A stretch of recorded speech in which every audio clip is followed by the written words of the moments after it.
افتح طريق. Газадан чет жакта үмүт берген чакан окуя.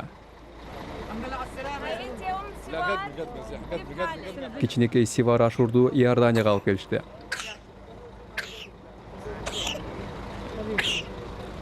Сивардын салмагы 3 килограмм. Бирок ал жок дегенде 6 килограмм болушу керек эле.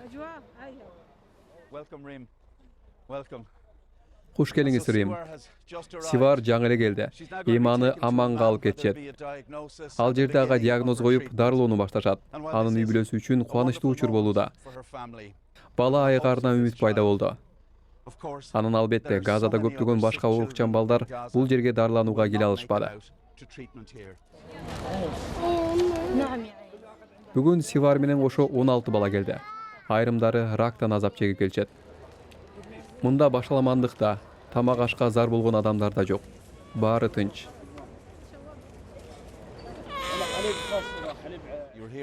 Сиздер учурда Иорданияга келдиңиздер. Кандай сезимдер болууда? Мында тынчтык орногондой сезилет. Түндөсү ракеталык аткылоолор, бомбалоо болбойт. Баары тынч, Кудайга шүгүр.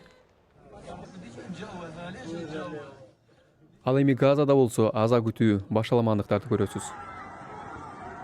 Бир нече айдан бери Израиль Газага гум жардам өткөрбөй жаткандыктан учурда адамдар бир уч гум жардамга да зар болуп турушат.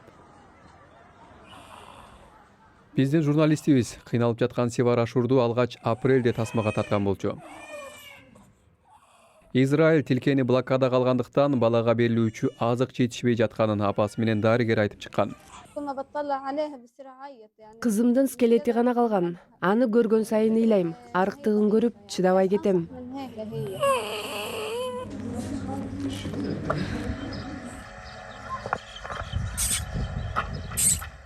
Бул өткөн айдагы көрүнүш. Анда апасы жана чоң энеси болуп үйүндө олтурушат.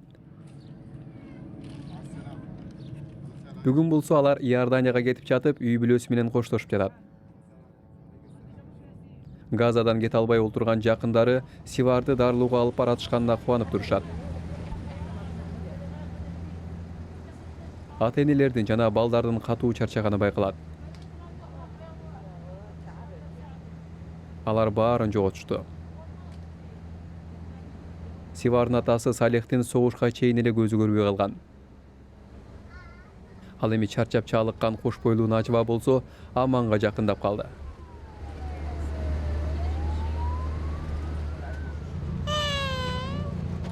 Газадан болгону 120 чакырымдай алыстыкта жайгашкан Иорданиянын баш калаасында Сиварды дарылоо үчүн медайымдын колуна өткөрүп беришти. Кудайга шүгүр, согуштан кеттик. Ал жерде 100 жыл мурда болгондой сезилип жатат. Танкалардан жана башка нерселерден алыс кетип, акыры көңүлүм тынчалды. Ал жерде бир түндө уктай алчу эмеспиз. Бүгүн түнү Сивар жана аны карап жаткандар тынч укташат.